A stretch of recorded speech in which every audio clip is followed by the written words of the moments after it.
আধুনিক যুদ্ধকৌশলের সমীকরণ এক নিমিষে বদলে দেওয়া মধ্যপ্রাচ্যের নতুন আতঙ্ক খাইবার শেকান। যুক্তরাষ্ট্র ও ইসরায়েলের কোটি কোটি ডলারের দুর্ভেদ্য আকাশ প্রতিরক্ষা বুহ দুমড়ে মুচড়ে দিয়ে ইরান প্রমাণ করে দিয়েছে কেন এই ব্যালিস্টিক ক্ষেপণাস্ত্রটি তাদের সামরিক শক্তির সবচেয়ে বড় ট্রাম্প কার্ড। পেন্টাগনের বিশ্বমানের প্রযুক্তি, স্যাটেলাইট ট্র্যাকিং কিংবা ইসরায়েলের অতি চর্চিত এয়ার ডিফেন্স কোনো কিছুই ইরানের এই নিখুঁত ও অত্যন্ত প্রাণঘাতী অস্ত্রকে থামানোর জন্য যথেষ্ট হচ্ছে না। কিন্তু ঠিক কী এমন বিশেষ গুণ বা কৌশল লুকিয়ে আছে এই খাইবার শেকানের মাঝে, যা মার্কিন ও ইসরায়েলি সেনাকর্তা ও রাজনীতিবিদদের রাতের ঘুম পুরোপুরি হারাম করে দিয়েছে? নিখুঁত ইঞ্জিনিয়ারিং ও সামরিক কৌশলের সমন্বয়ে গড়ে তোলা এই ক্ষেপণাস্ত্রটি আসলে ইরানের সক্ষমতার এক দূরদর্শী মাস্টারপিস। প্রায় ৯০০ মাইল দূরের কোনো লক্ষ্যবস্তুতে বিন্দুমাত্র বিচ্যুতি ছাড়াই নিখুঁতভাবে আঘাত হানতে সক্ষম এ দানবীয় ক্ষেপণাস্ত্রটি। ইরানের তৈরি আগের আমলের যে কোনো ক্ষেপণাস্ত্রগুলো ছিল, সেগুলোর সবচেয়ে বড় দুর্বলতা ছিল সেগুলোর তরল জ্বালানি। উৎক্ষেপণের আগে অনেক সময় ধরে সেসব ক্ষেপণাস্ত্রে তরল জ্বালানি ভরতে হতো, আর ফলে শত্রুপক্ষের নজরদারি স্যাটেলাইট কিংবা আকাশে চক্কর দেওয়া যুদ্ধবিমান খুব সহজেই উৎক্ষেপণের আগে সেগুলোকে চিহ্নিত করে উড়িয়ে দিতে পারত। তবে খাইবার শেকানের ক্ষেত্রে এই চিত্রটি সম্পূর্ণ আলাদা এবং বেশ অবিশ্বাস্য। এটি পুরোপুরি কঠিন জ্বালানি বা সলিড ফুয়েলে চালিত একটি মারণাস্ত্র। সলিড ফুয়েল ব্যবহারের ফলে একটি সর্বক্ষণ অর্থাৎ ২৪ ঘন্টায় জ্বালানিপূর্ণ অবস্থায় উৎক্ষেপণের জন্য শতভাগ প্রস্তুত রাখা যায়।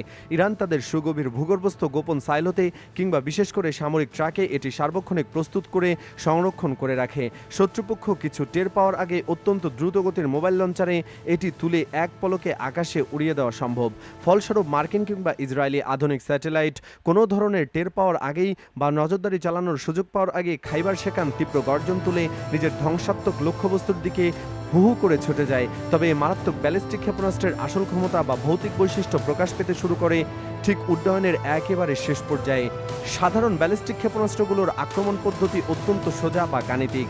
সেগুলো সাধারণত মহাকাশ কিংবা বায়ুমণ্ডলের সর্বোচ্চ স্তরে একটি নির্দিষ্ট পরাবৃত্তাকার বা কার্ভড পথ ধরে সোজা নিচের লক্ষ্যবস্তুর দিকে নেমে আসতে থাকে।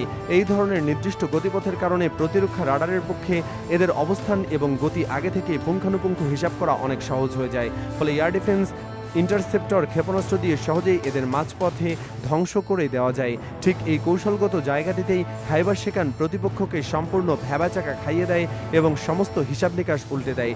এই ক্ষেপণাস্ত্রটির সামনের অংশ যে বিস্ফোরকবাহী ওয়ারহেডটি রয়েছে তার সাথে যুক্ত করা হয়েছে পৃথক একটি অত্যন্ত শক্তিশালী ছোট ইঞ্জিন। মূল ক্ষেপণাস্ত্রটি বড় থেকে এই বিস্ফোরক অংশটি যখন পৃথক হয়ে যায় তখন এটি ঘন্টায় প্রায় ৬০০০ মাইল সুপারসনিক বেগে প্রচণ্ড গতিতে ছুটতে থাকে। তবে সবচেয়ে বড় আতঙ্কের বিষয় হলো আকাশের ধেয়ে যাওয়া ঠিক আগ মুহূর্তে এটি হঠাৎ করে নিজের নির্ধারিত গতিপথ পরিবর্তন করতে সক্ষম এবং অভূতপূর্ব ক্ষমতা রাখে। ফলে শত্রুপক্ষের অত্যাধুনিক রাডারকে পুরোপুরি বিভ্রান্ত করে দিয়ে সম্পূর্ণ ভিন্ন গতি ও ভিন্ন অ্যাঙ্গেল থেকে এটি আঘাত হানে। ফলস্বরূপ অত্যন্ত দুর্ভেদ্য বলে পরিচিত আয়রন ডোম কিংবা মার্কিন প্রযুক্তির উচ্চমানের প্রতিরক্ষা বুহ ভেদ করে এটি নিজের পূর্ব নির্ধারিত লক্ষ্যবস্তুতে সুনির্দিষ্টভাবে আসতে পারে। যুদ্ধক্ষেত্রে বিধ্বংসী অস্ত্র প্রয়োগের ক্ষেত্রে ইরানের আক্রমণের কৌশলটি আরও অনেক বেশি বুদ্ধিদীপ্ত এবং সুপরিকল্পিত। মার্কিন উচ্চপদস্থ সামরিক কর্মকর্তাদের প্রকাশ করা তথ্য অনুযায়ী তেহরান কখনোই এই খাইবার শেকানকে একাকী বা এককভাবে ছুড়ে মারে না। তারা একে প্রতিপক্ষের বিরুদ্ধে ব্যবহার করে একটি অতি উন্নত সমন্বিত সাইবার ও মেকানিক্যাল স্ট্র্যাটেজির অংশ হিসাবে। আক্রমণের সময় তারা একই সাথে বাতাসের গতিতে উচ্চগতির সুইসাইড ড্রোন, তুলনামূলক কম দামে সাধারণ এবং পুরনো ক্ষেপণাস্ত্র এবং এই আধুনিক খাইবার শেকান একের পর এক ঝাঁকে ঝাঁকে ছুটতে থাকে। পেন্টাগনের বিশ্বমানের ও অত্যাধুনিক রাডারগুলো যখন ধেয়ে আসা কম মূল্যের ড্রোন আর পুরনো ক্ষেপণাস্ত্রগুলোকে আকাশে চিহ্নিত করে এবং সেগুলো ধ্বংস করার জন্য ইন্টারসেপ্টর ক্ষেপণাস্ত্র ফায়ার করতে ব্যস্ত হয়ে পড়ে, ঠিক সেই চরম বিশৃঙ্খলা ও বিভ্রান্তির সুযোগটি পূর্ণমাত্রায় নেয় ইরান। সেই বিভ্রান্তিকর পরিস্থিতির সুযোগে খাইবার শেকান ক্ষেপণাস্ত্র প্রতিপক্ষের আকাশ প্রতিরক্ষা ব্যবস্থাকে অতিক্রম করে লক্ষ্যবস্তুর দিকে অগ্রসর হওয়ার ক্ষমতা রাখে বলে ইরান দাবি করে।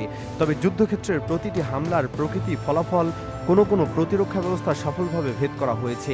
এসব বিষয়ে সংশ্লিষ্ট পক্ষগুলোর বক্তব্য উল্লেখযোগ্যভাবে পার্থক্য রয়েছে এবং স্বাধীনভাবে সব দাবি যাচাই করা সম্ভব হয়নি। বিভিন্ন আন্তর্জাতিক গণমাধ্যম ও সামরিক বিশ্লেষকদের মতে ইরানের ক্ষেপণাস্ত্র কৌশলের মূল লক্ষ্য সাধারণ উচ্চমূল্যের সামরিক এবং কৌশলগত স্থাপনাগুলোকে কেন্দ্র করে পরিকল্পনা করা হয়। এর মধ্যে কমান্ড ও কন্ট্রোল অবকাঠামো, বিমান প্রতিরক্ষা নেটওয়ার্ক, সামরিক বিমান ঘাঁটি, রাডার স্টেশন এবং যোগাযোগ ব্যবস্থার মতো গুরুত্বপূর্ণ স্থাপনাগুলোকে সম্ভাব্য লক্ষ্য হিসেবে বিবেচনা করা হয়। একইভাবে মধ্যপ্রাচ্য জুড়ে অবস্থানরত যুক্তরাষ্ট্রের বিভিন্ন সামরিক স্থাপনা ও নজরদারি অবকাঠামোকেও সম্ভাব্য লক্ষ্য হিসাবে বিভিন্ন বিশ্লেষণে উল্লেখ করা হয়েছে। সামরিক বিশেষজ্ঞদের মতে আধুনিক যুদ্ধে কেবল একটি ঘাঁটিতে আঘাত হানাই উদ্দেশ্য নয়, বরং প্রতিপক্ষের যোগাযোগ ব্যবস্থা, পরিস্থিতি পর্যবেক্ষণ ক্ষমতা এবং সমন্বিত প্রতিরক্ষা কাঠামোকে দুর্বল করে দেওয়াই এমন কৌশলের মূল লক্ষ্য। তাই ক্ষেপণাস্ত্র হামলার পরিকল্পনায় লক্ষ্যবস্তু নির্বাচন থেকে শুরু করে সময় নির্বাচন, একযোগে একাধিক দিক থেকে হামলা এবং প্রতিপক্ষের প্রতিরক্ষা ব্যবস্থাকে ব্যস্ত রাখার কৌশলকে অত্যন্ত গুরুত্ব দেওয়া হয়। তবে নির্দিষ্ট কোনো সরকারি কার্যালয় বা সামরিক স্থাপনায় সফল আঘাতের দাবি যুদ্ধরত পক্ষগুলোর বিবৃতির বাইরে স্বাধীনভাবে নিশ্চিত করা না গেলে তার সতর্কতার সঙ্গে মূল্যায়ন করার পরামর্শ দিয়ে থাকেন আন্তর্জাতিক নিরাপত্তা বিশ্লেষকরা। খেইবার শেকান সহ ইরানের ব্যালিস্টিক ক্ষেপণাস্ত্র কর্মসূচি বর্তমানে যুক্তরাষ্ট্র ও তার মিত্রদের জন্য একটি গুরুত্বপূর্ণ নিরাপত্তা চ্যালেঞ্জ হিসেবে বিবেচিত হচ্ছে। প্রতিটি ক্ষেপণাস্ত্র পরীক্ষা কিংবা বাস্তব সংঘাতের ব্যবহারের মাধ্যমে সংগৃহীত তথ্য বিশ্লেষণ করে ভবিষ্যৎ সংস্করণ আরও উন্নত করার চেষ্টা করা হয় বলে সামরিক বিশেষজ্ঞরা মনে করেন। এই প্রেক্ষাপটে মার্কিন কমান্ড সেন্টারের সাবেক প্রধান জোসেফ ভোটেল অতীতে একটি বা একাধিক বক্তব্যে ইরানের ক্ষেপণাস্ত্র ও ড্রোন সক্ষমতার ধারাবাহিক উন্নয়নকে গুরুত্বের সঙ্গে বিবেচনা করার প্রয়োজনীয়তার কথা উল্লেখ করেছেন। বিশ্লেষকদের মতে আধুনিক যুদ্ধ শুধু ক্ষেপণাস্ত্র নিক্ষেপই নয়, বরং প্রতিটি ক্ষেপণাস্ত্র উৎক্ষেপণ থেকে পাওয়া তথ্য, গতিপথ, নির্ভুলতা, প্রতিরক্ষা ব্যবস্থার প্রতিক্রিয়া এবং প্রযুক্তিগত কর্মক্ষমতার বিশ্লেষণ ভবিষ্যৎ সক্ষমতার উন্নয়নে গুরুত্বপূর্ণ ভূমিকা রাখে। একইভাবে যুক্তরাষ্ট্র, ইসরায়েল এবং তাদের মিত্ররাও নিজেদের ক্ষেপণাস্ত্র প্রতিরক্ষা ব্যবস্থা নিয়মিতভাবে হালনাগাদ করছে এবং বাস্তব অভিজ্ঞতা থেকে নতুন কৌশল তৈরি করছে। ফলে মধ্যপ্রাচ্যে বর্তমানে এক ধরনের প্রযুক্তিগত সহযোগিতা চলছে, যেখানে একদিকে আক্রমণাত্মক ক্ষেপণাস্ত্র প্রযুক্তির উন্নয়ন অব্যাহত রয়েছে, অন্যদিকে প্রতিরক্ষামূলক ব্যবস্থা আরও কার্যকর করার প্রচেষ্টাও সমান গতিতে এগিয়ে যাচ্ছে। সামরিক পর্যবেক্ষকদের মতে এই প্রতিযোগিতা ভবিষ্যতের যে কোনো আঞ্চলিক সংঘাতের ধরন ও ফলাফলের ওপর উল্লেখযোগ্যভাবে প্রভাব ফেলতে পারে।